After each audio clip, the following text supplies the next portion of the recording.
Appearance on Dion's Daily Dose does not imply endorsement from or by any candidate or guest.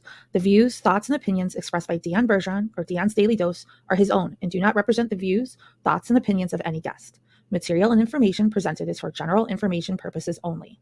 The Dion's Daily Dose name in all forms and abbreviations are the property of its owners, and its use does not imply endorsement of or opposition to any specific organization, product, or service. If you'd like to support the show, please visit our Patreon at patreon.com/Dion's Daily Dose. Welcome, ladies and gentlemen, to tonight's episode of Dion's Daily Dose. I have a very special guest tonight. So I haven't inquired yet, but pay attention. His name is Gabriel Gary, and I know he lives in Porter County, I believe somewhere. Chesterton, Portage, Valpo. There's a lot of places in Porter County. I'm not sure, but he does kind of what I do. He's a podcaster. He does interviews with well-known leaders and people. He's had State Senator Rodney Pol on his show. He's had the mayor Costas on his show. He's getting some serious traction. So good on him. The really wild part, at least for me, is he's less than half my age. He's only 15. I have to look at my life and I'm like, really? No, I'm just kidding. No, he's good people. At least it seems that way. And without further ado, welcome. Thank you so much, Dion. I'm so thrilled to be on the show. I want to thank you again for having me on. Yeah, we're really happy to have you on. So do you, just out of curiosity, I know your name's Gabriel. Do you prefer Gabriel, Gabe, Mr. President? Like, what do you? Yeah, so I go by Gabe. You know, my close friends call me Gabe. I get a little nervous when people call me Gabriel by first name. So yeah, I got you. Okay, so yeah, it's like what, Dad? You know, yeah, it's like kind of an official title, but you know, Gabe is fine as well. Okay, all right. I'll use Gabe then, at least until you're old enough to take office and run that campaign. No, so what, like, when I was 15, I was like, into girls and cars and stuff I wasn't supposed to be doing. Like, why this at 15? Yeah, sure. So I've always been super, interested in politics, super engaged. I mean, even going back to, second, third grade, I would always read up about, Theodore Roosevelt, Reagan, JFK, all that type of stuff. And when I started the podcast, Gen Z on Leadership, just nearly a year ago, June of 2023, I just took office as the president, and I really wanted to, make all the students in my school feel welcomed, have a fun place to go and learn, really, and, run fun events. But I lacked some leadership qualities, and I thought the best way to do this is take it into my own hands and, start reaching out to people to have. And what better way to do it than have a podcast so I can also share all that leadership advice with other people. And, my state senator, Ed Charbonneau, said to me, whatever business you're in the business of people. And I think that is so true. And that's why I do my podcast, so I can, share my passion for leadership and politics as well. Okay, awesome. So what do you think the big disconnect is? Not specifically with reaching the youth, because there are a lot of youth that are very interested and very involved politically. I will say I think the Democrat Party does a little bit better job at reaching the youth than the Republican Party does currently. But what do you think the big, I don't know if hold up is the appropriate word, but I guess why more people aren't involved politically in your generation? Sure. Well, I think, there's a lot of just disinterest with it. I think that peers of mine and, members of Gen Z, they kind of see politics as, excess stress, but really they need to change their perspective on it as a way to change their community. Of course, I share this belief, and I'm sure you do, and many others. Like, you cannot complain about the status quo unless you're engaged, unless you're, reading up about the people that represent you and, building that relationship with people that represent you. And I think, in the media, they can portray it as, super polarizing and whatnot. But really, everyone I've interacted with, that's not, on the news, on live television, is super warm, super nice. And I think that they just, you need to kind of do your own due diligence when it comes to politics. It's one of those things that if you don't have, firsthand experience, then, you're not really interested. You need something to spark that interest. And I think that also another thing is, social media, and not being on social media, and that's definitely the biggest place to reach Gen Z. So, that's my take on it. They're just a little apprehensive to go into politics, definitely. Okay. All right. So one of the things that I've noticed is, like I referred to before, the Democrat Party being, I guess, they use social media better, for one. A lot of this is just, anecdotal or my personal experiences, but it seems to me like the best example I can think of is AOC going on Twitch to game, right? It was a political stunt, but it was a highly effective political stunt. And I don't see that from some of even the younger, more engaged Republican leaders. Why do you think that is? I think it also just goes back to, the values and what they align with, certain morals and beliefs that they hold near and dear. And I don't think that, going and gaming is a certain thing that I want my, public officials to be doing. I definitely think, right. I mean, I think that's a general, belief. I think that, definitely it's appealing to my generation because they want entertainment. They want stimulus. But I think that you really need to, if you're watching that and if you're watching, the news or watching your, your representatives and what they're doing on social media, you really have to understand what biases they have and how they're trying to spin, themselves. And yeah, I definitely say it's, the culture that, the Republican Party facilitates. We're not so much into, that type of activities online. There's different, ways to engage. And I think that there could be, a change in that if needed. There's definitely certain groups that are trying to be more public and more social. And of course, the Republican Party is more late to the game. But of course, the youth vote is swinging one way more nowadays. So, yeah, I just think that there is, change that is coming, and it's just whoever's more engaged. I guess it's, a competition in that sense. Okay. I'm glad you brought up that there's this cultural shift, right? Because it is one thing that I've noticed. So a number of years ago, right, it seems as if, and really it relates, I'd say, to the millennial generation, right? You see the rise of the millennials and this kind of shift leftward. And I would argue that now, especially with Gen Z, and you would know whether this is accurate or not, but I see a very serious pendulum snapback to more fundamental conservative values, and kind of a rejection of a certain amount of liberalism. Is that something that you've seen? I think that, what the news portrays is so polarizing today. I think that there is more, independence when it comes to Gen Z. But I do think that, and, there's stats that show this, is that it's more rebellious to be a conservative now. Of course, there was, the whole hippie movement in the 60s, which, kind of made it so you're rebelling for your parents by, going to parties and whatnot. And that's kind of what parents expect now, which is a little odd to me. I don't go to parties. I'm not, I can't remember, last time I was, out of sleep or whatnot. But I think that it's more rebellious to, be a conservative. And, also there's, decline in faith and whatnot. So I think that's why, the Gen Z is trending more to the right. But, I think that Gen Z is, more pragmatic than anything. We just want, things that don't cause so much division in, among our ranks and whatnot. And we're kind of tired of seeing that, hatred on both sides as well. But, I think that's kind of my take. And definitely, the statistics all show that Gen Z is trending right. Okay. So talk about the Cincinnatus. Is that like is that your personal blog? Is that like a school thing? What is it? Right. So, I started the Cincinnatus, it's probably a couple months ago now. And if you're not familiar, your listeners or your watchers right now, Cincinnatus was a Roman statesman that there was a attack on his city in Rome. The Achaeans were attacking. He had to assume a role of leadership, military leadership. And, it was a swift victory in 15 days. And then he resigned his position, much like, Washington stepped down after his first term as presidency. And that's kind of the tradition that carries on. And, the Cincinnatus is a certain role model that, Washington, Lincoln, all these people look up to, which, is a little odd. If you ask someone their favorite leader, they'll say Lincoln, Churchill, Washington.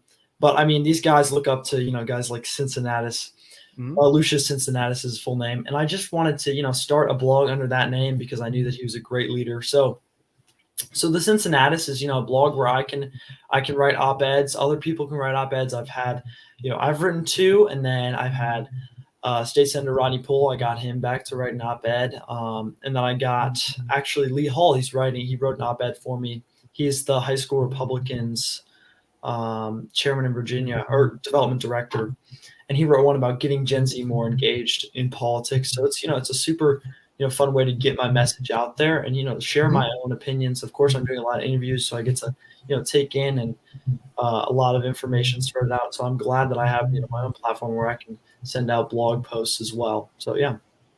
Okay, awesome. And people can go there. Is website. What's the URL? Absolutely. And, of course, you promote it in your trailer, GenZOnLeadership.com. And you can, of course, find that in all my social medias, Gabriel F. Gary, on every platform except TikTok. I'm not on TikTok. That's the one thing I will not do. And my link will be there in my description and whatnot. So, yeah, GenZOnLeadership.com. Find my podcast and my blog, of course, the Cincinnatus. So.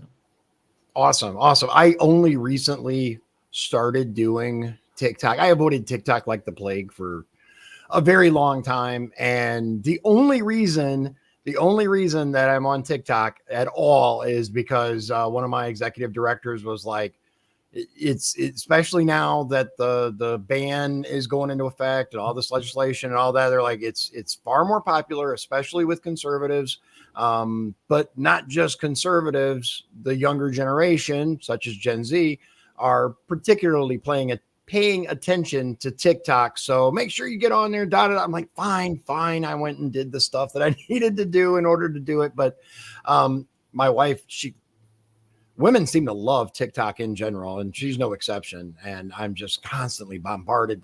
The most frustrating thing about TikTok for me personally is hearing that stupid "Oh No" song over and over and over. It's like people want to put it on everything. I'm like, please. And I ask her, I'm like, aren't you tired of hearing it? No, not really. Oh, okay. All right. But, to each their own. So have you had trouble getting people to engage, or people generally like the people you're looking to interview? Are they generally very receptive to having an interview with you? Yeah, of course, you're a podcaster, and as well as everyone that has, started a podcast or listened to podcasts, progressively and followed them along. You start small, you start with connections that you have, in the community. And that's what I did. I got Lee Hall, he's a young leader. And then I got the Valparaiso Police Department Chief, Andrew McIntyre. So that was, my first kind of big interview. And, from that, you just progressively go up. I've been, attending events, trying to network with other people. And I think what's so great about, my podcast is that I truly believe that I get some of the best leaders because they're willing to give a 15-year-old airtime. They're willing to give a 15-year-old 15 to 30 minutes.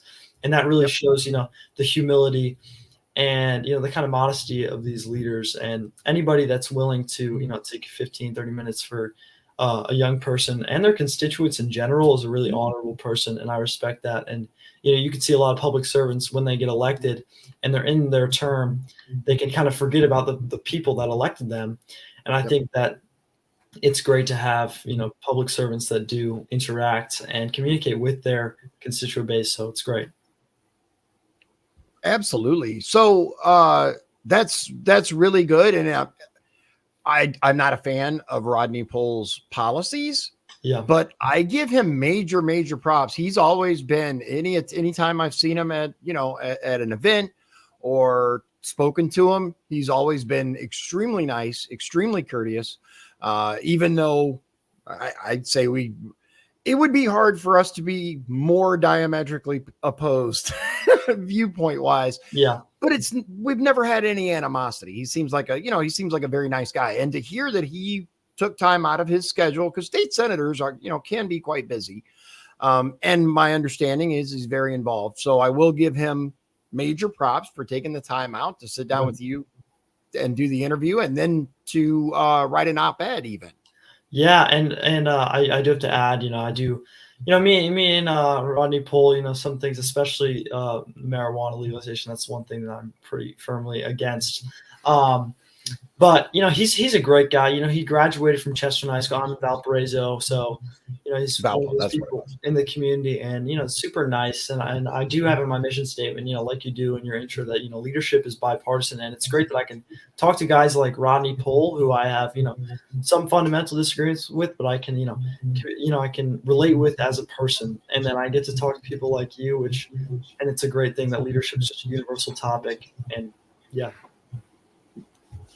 Absolutely. I will agree with you wholeheartedly that leadership transcends party lines. It's beyond bipartisan. It's nonpartisan. Leadership is its own fundamental thing. And I'm like I said, I give credit where it's due, and I'll give credit to Rodney Pol. Good job, man. I actually read his op-ed and listened to most of, not all of, the interview. I ran out of time. But I thought it was, first of all, exceptional job by you. Seriously, man, like, accept it, because it's taken me years. I've been doing this for like 4 years. It's taken me like 4 years to get to a point where I'm. Excuse me. Yeah. Oh, that was. Yeah, oh my God, are you okay? No, I'm just kidding. It sounded like it was like a mic thing. Yeah. Anyway, it's taken me to this point to get, I would say, as fluent with interviews and the things that I do, and it just seems rather natural for you. Little bit jealous, little bit. No, you're doing really well. So, what do you think? I guess the big issue is with reaching Gen Z, especially for the Republican Party, because that does seem to be a big weakness.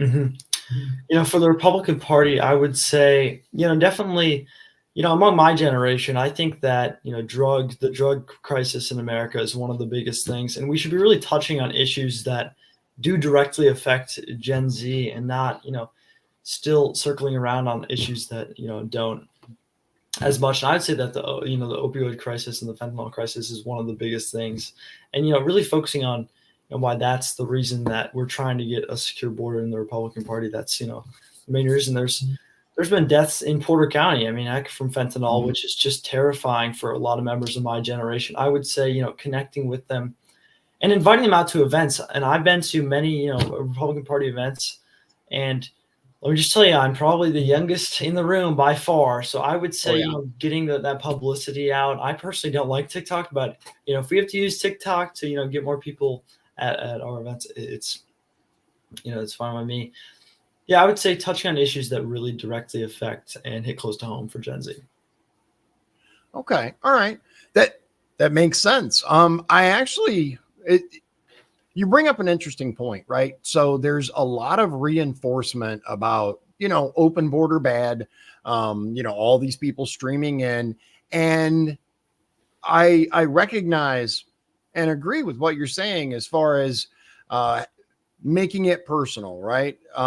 I know that, like, when I was a kid, your age-ish, like, fentanyl wasn't even a thing. It wasn't even invented yet. Yeah, there was crack, there was this, there was that, but you didn't have people dying in droves the way that we do now with the fentanyl crisis.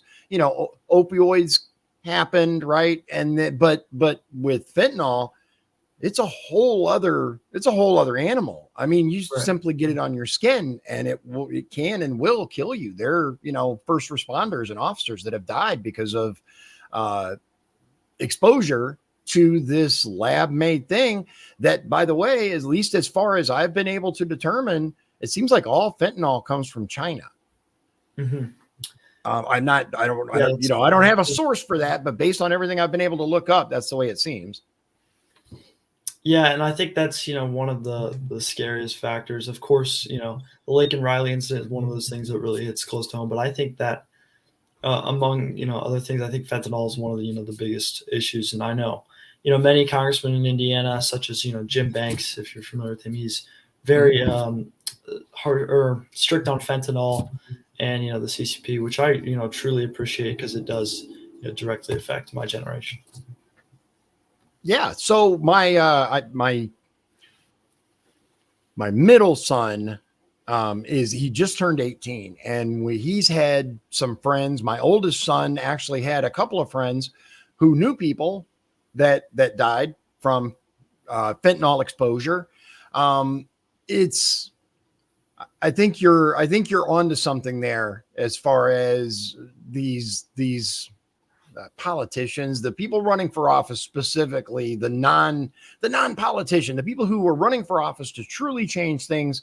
Mm-hmm. It's a great opportunity to use that personal connection to kind of move the conversation forward.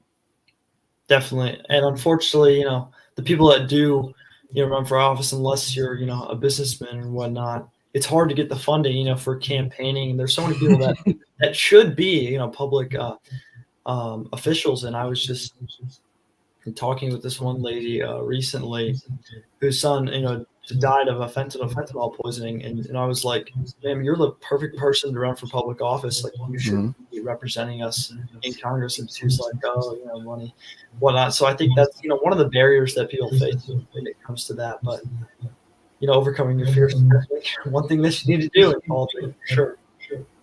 Oh, yeah. So, like, as someone who's run for office, the cost of running for office should definitely not be underestimated. It is a serious undertaking. However, for all of you, no matter how young you are, if you are considering representing whether it's mayor, whether it's whatever, right, all the way up to Congress and president, if you are even remotely considering it, start planning for it. Like, network, talk to people, go to events. Whichever side you align with, obviously I'm a conservative. I'm not sure if I would even necessarily call myself firmly a Republican. I align with the foundations of the Republican Party as it was founded, but I don't necessarily believe that today's Republican Party 100% represents that. Yep.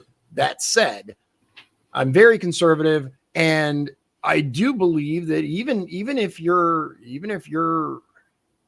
left or liberal or whatever you want to call yourself these days, Democrat, start networking, go to events, talk to people, and start planning, because you can start fundraising well before you even start running. Yeah, absolutely.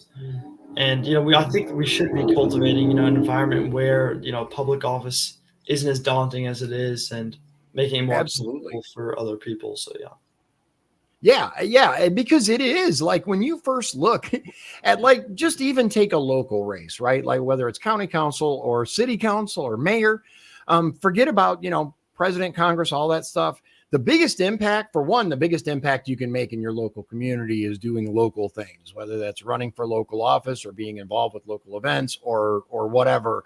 Change starts locally. But even these little, quote, minor, unquote, offices are very daunting for the average person, the average taxpayer. You look at this stuff, you're like, yeah, I don't think I want to jump into that, especially when you see all the vitriol and all the hatred that happens come election season. We're just out of the primary. There were, mailers sent out and ads and just, so much negative stuff.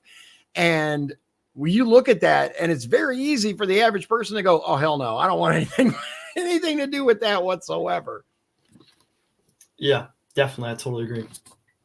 So I would argue, though, that that's the very reason why more ordinary people should be involved, so that we can get rid of that, that sort of stigma and that sort of negative energy, and get in there people that truly represent the interests of the majority of their constituents.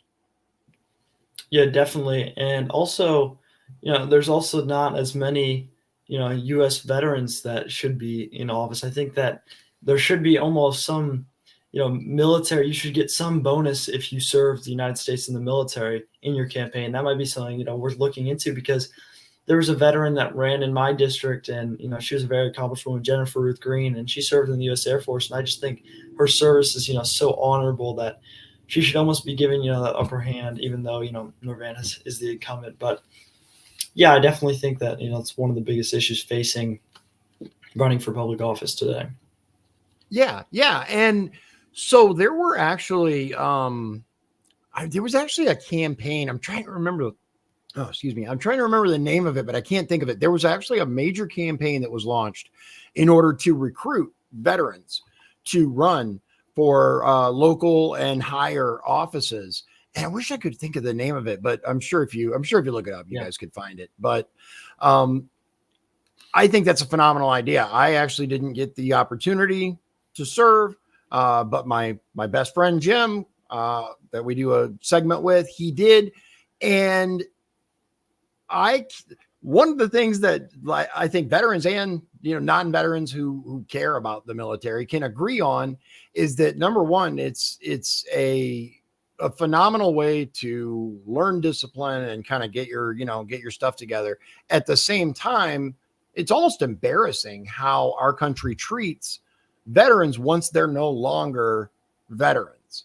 Once the country's done using them, kind of the way they're treated afterwards. Yeah, I couldn't agree more with that. My grandpa was a Vietnam veteran, and Vietnam is definitely one of those wars that they didn't get the correct treatment that they, should deserve, since they were just, taking orders. So, yeah. Oh yeah. Yeah. My uncle served in Vietnam. My grandfather served in World War II, in the Army and the Air Force. I'm still not entirely sure how he pulled that off, but one of those things.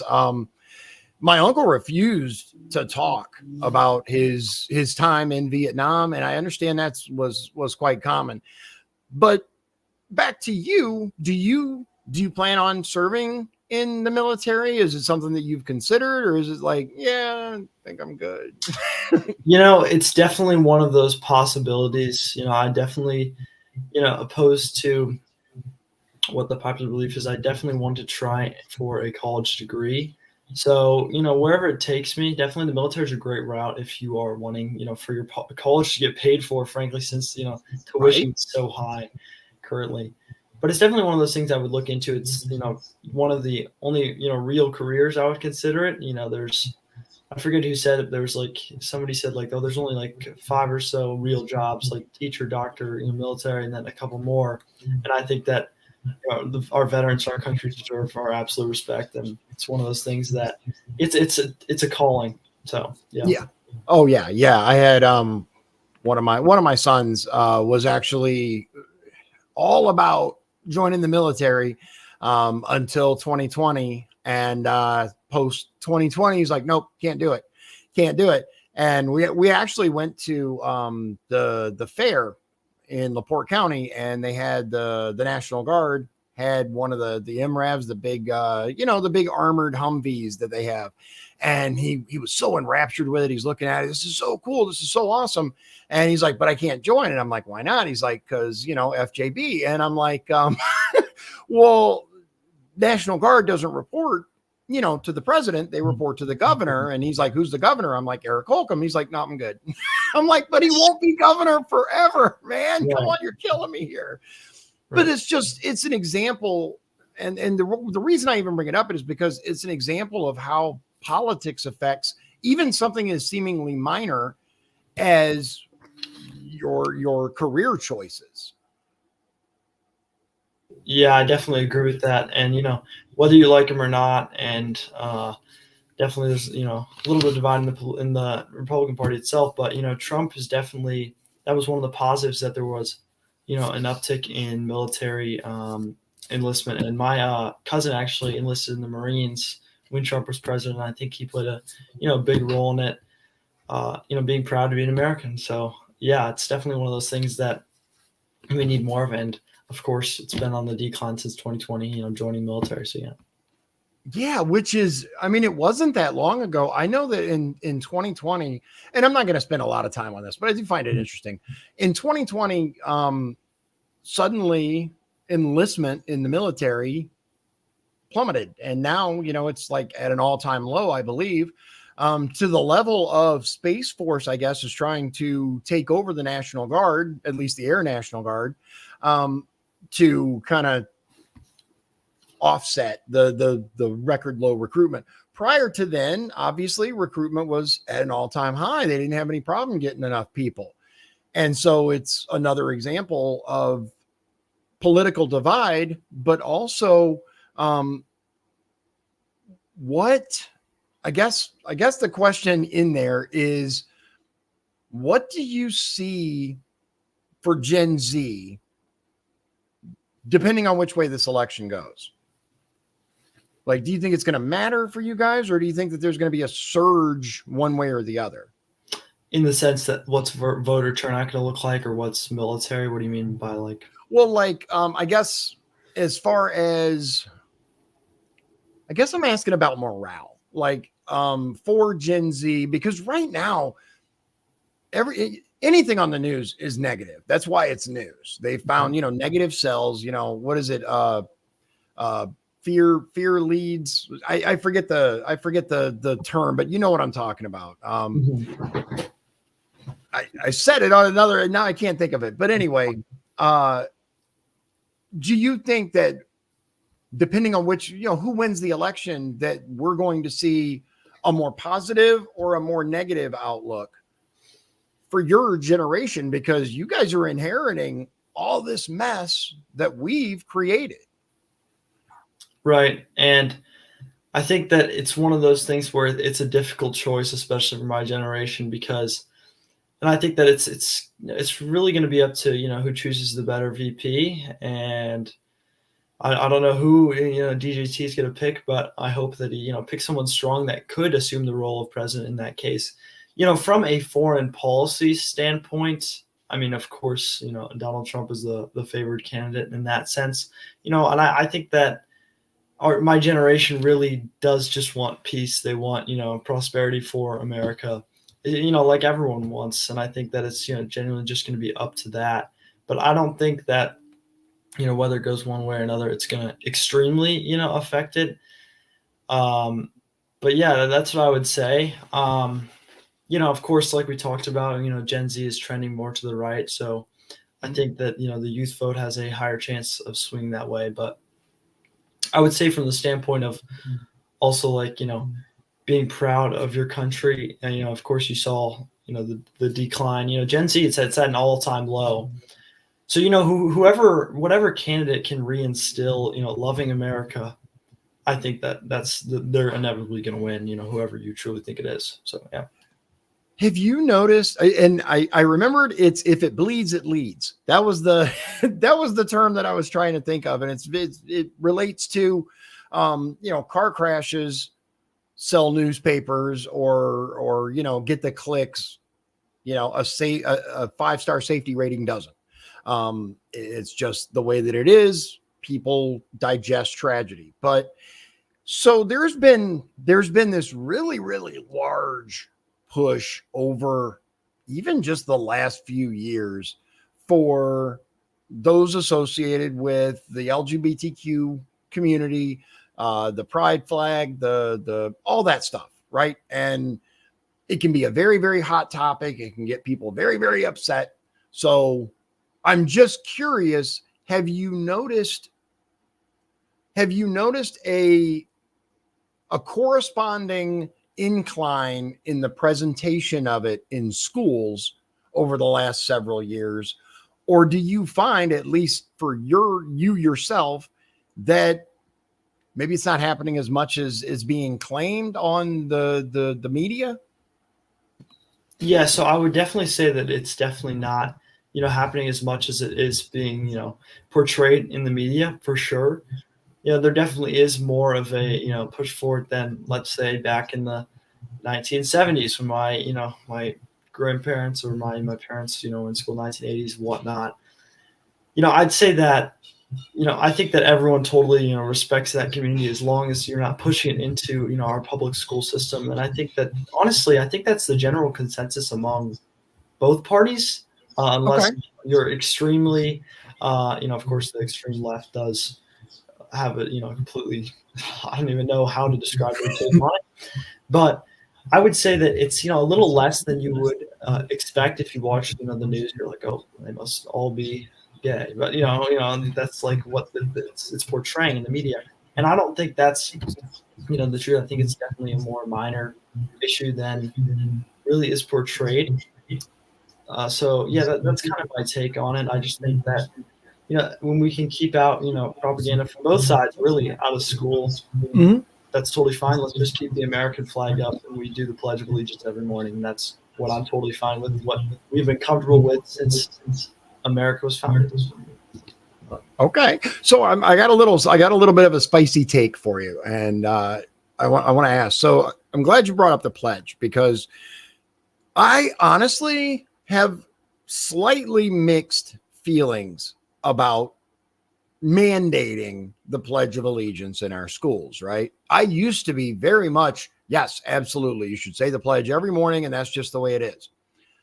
The slightly libertarian, I guess, more side of me is that a symptom of forced patriotism? Or do you think that it just fosters patriotism because it's just words and it's just a flag? Right. I think there could be many takes on it. From my perspective, I just think that I'm so blessed, and many of my peers are so blessed to live in this great country, America. So, and I think it's almost not even, patriotism. It's almost a gratitude thing. It's almost like you're honoring the history. And, for example, my grandpa died in Vietnam. He was a helicopter pilot.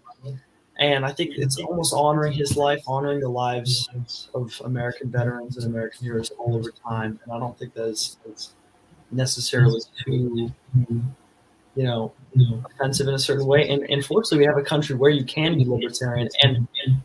And I don't even think necessarily it's too much force. There's some people that don't say the pledge, which kind of irks me a little bit, just because, my grandpa did fight for our country and whatnot. But yeah, I would say that it's not too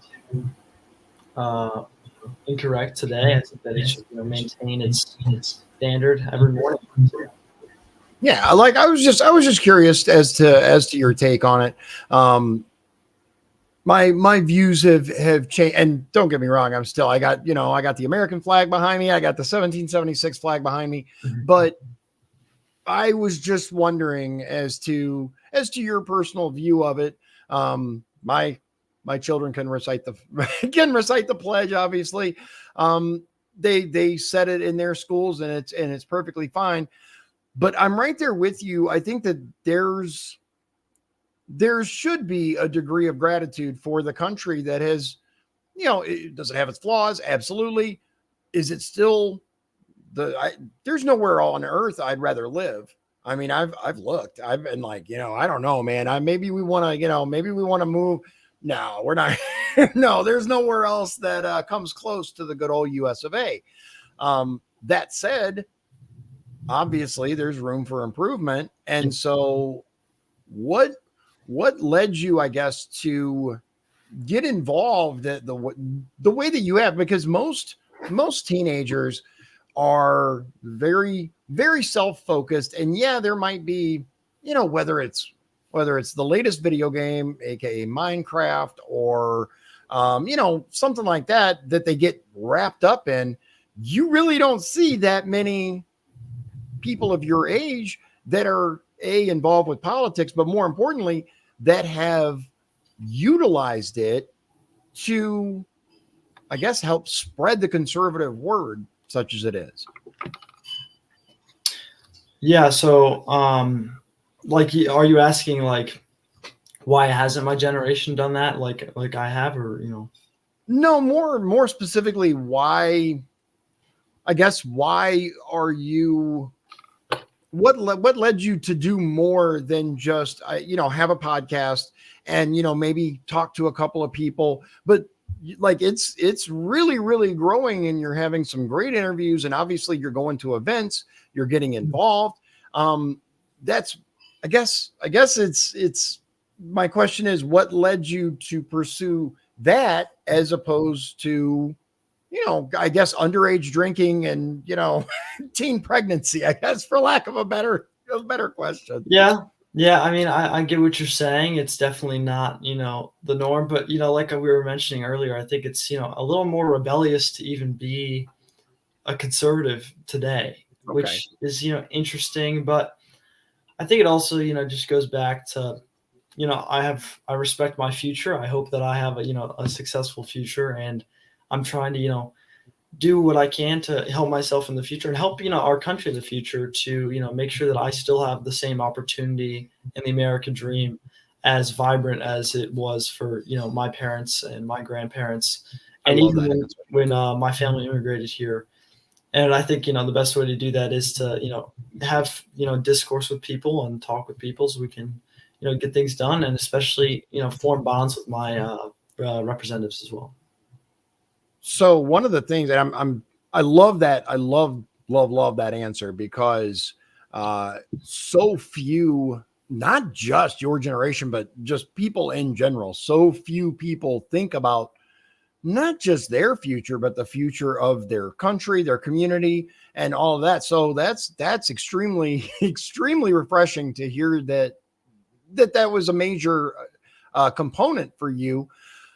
I think you have a very, very bright future in politics, and people should definitely keep an eye on you. I hope that when you're 18 or whatever the rules are for the office that you want to run for, I hope that you will do so, because we need smart, well put together young men like yourself to lead this country into a positive future.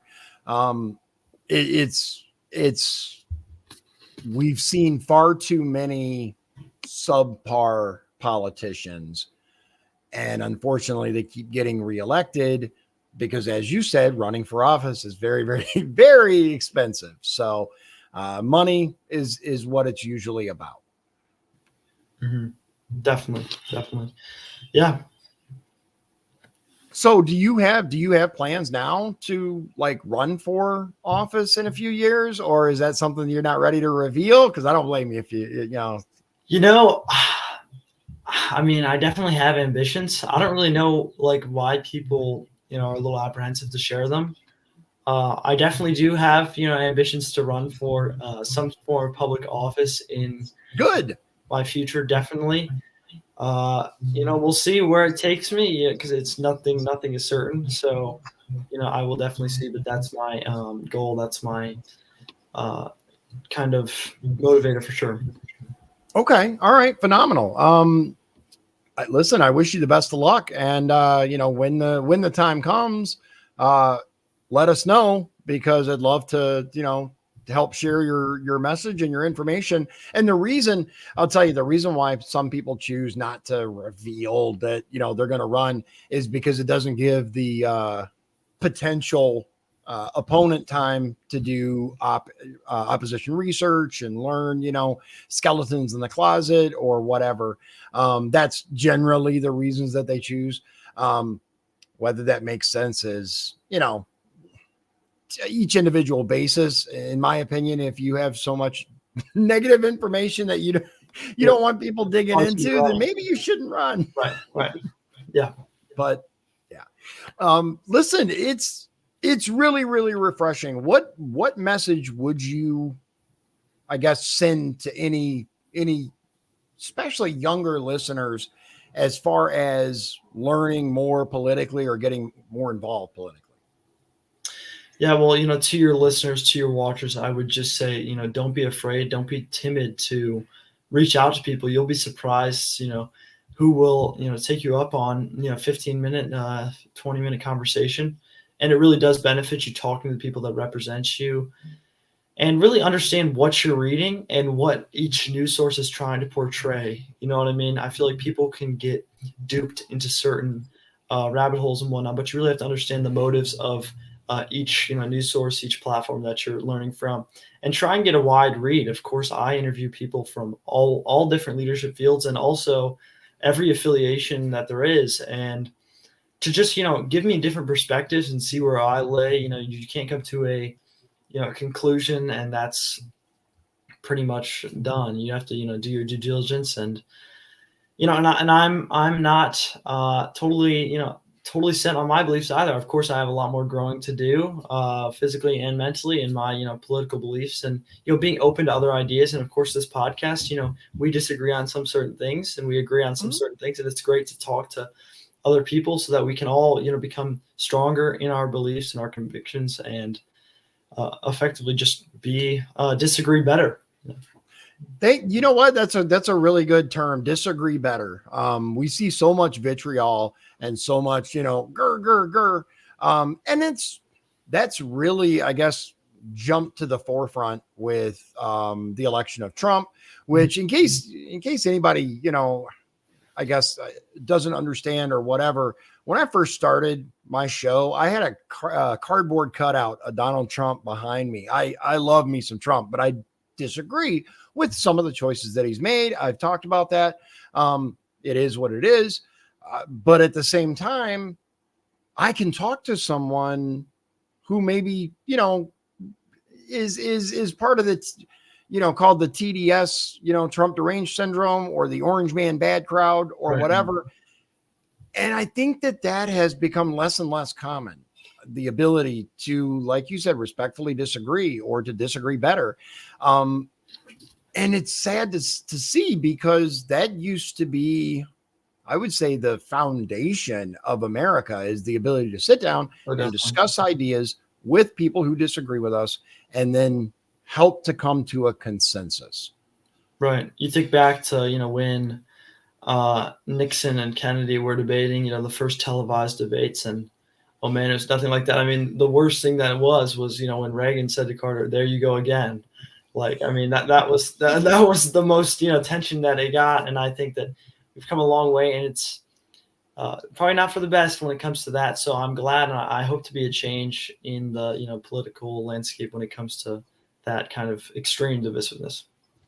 And I think you are in a perfect position to do so, because there are those on the left, or let's just say that are different political persuasion than myself, who may be leery to come on and speak to me, because they may believe that, I'm going to, whatever. But they were more open to having a conversation with. They're more open to sit down and talk to. And maybe it's less threatening. Maybe it's, well, there's less potential for this being used against me, and, So I believe you were in a perfect position to utilize your youth, your exuberance, and more importantly, your political knowledge, because there's not a lot of young people I know of who actually know who Cincinnatus is, or about that, the first televised debate. I mean, these are things that I'm really happy to hear that you're, maybe I need to move to Valpo and send my kids to Valpo schools, because it sounds like they're doing a pretty good job. Or was most of that, learned on your own?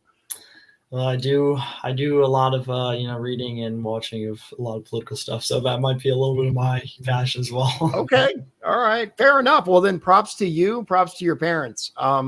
What can you offer the listener, viewer, maybe of an older generation that are thinking about ways to connect, like especially someone who's running for office, like someone like me in 40s and 50s, that's like, okay, yeah, I'm running for office, but I have no idea how to reach Gen Z. I don't know what TikTok is, or I don't know how to use it. I barely know how to live stream. But what can you say? Like, what's the best way you can think of? Is it focus on social media? Is it maybe like here's a prime example, right?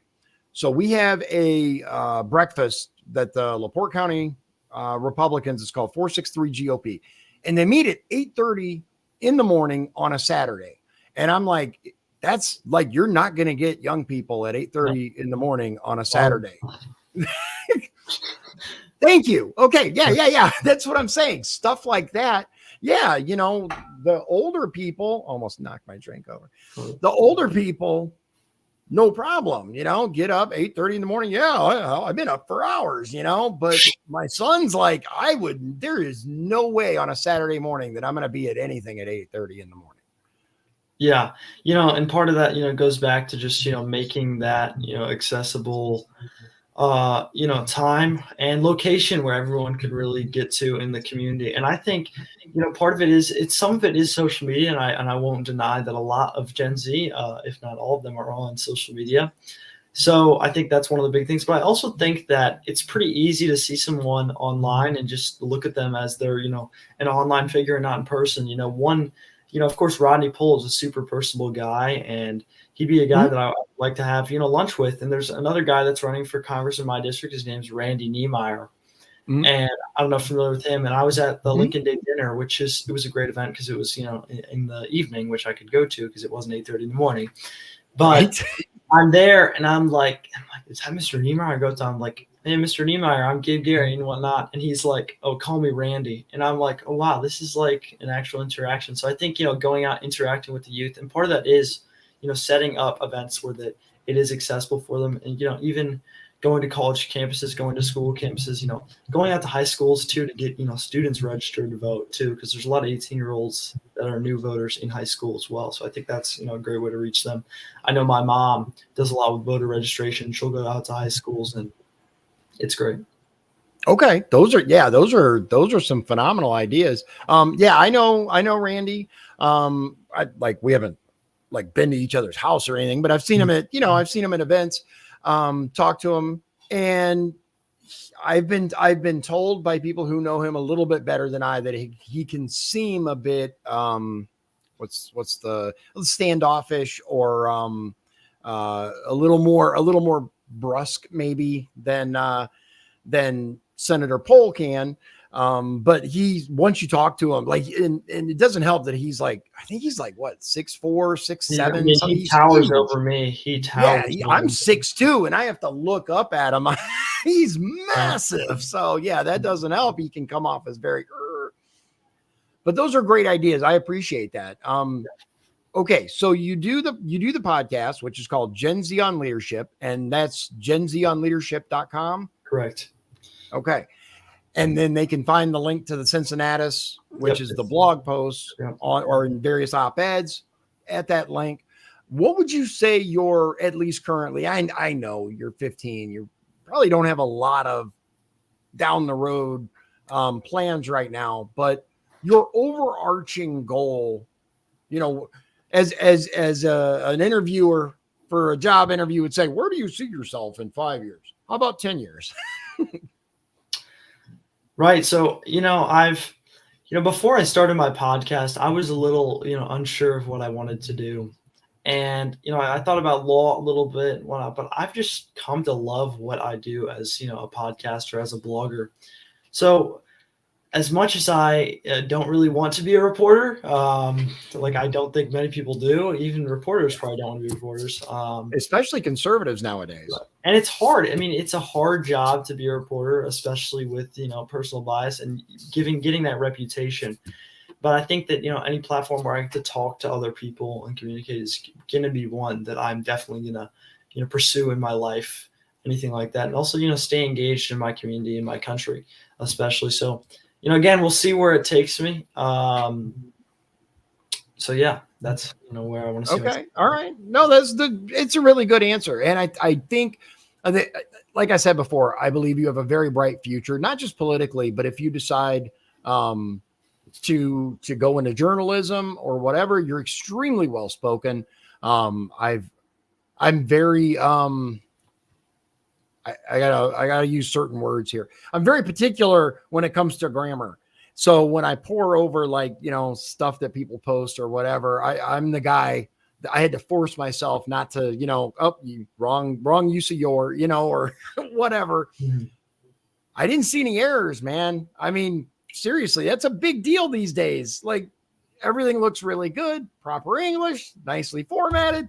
All of that. And maybe that doesn't matter to some people, but one of the things I've noticed, especially in modern day journalism, and I use journalism loosely, is the terrible editorial performance there, wrong words, misspelled words, constantly missing links, just abysmal quality. So it would be really nice to have, someone as on point as you, I guess, telling us local / other news.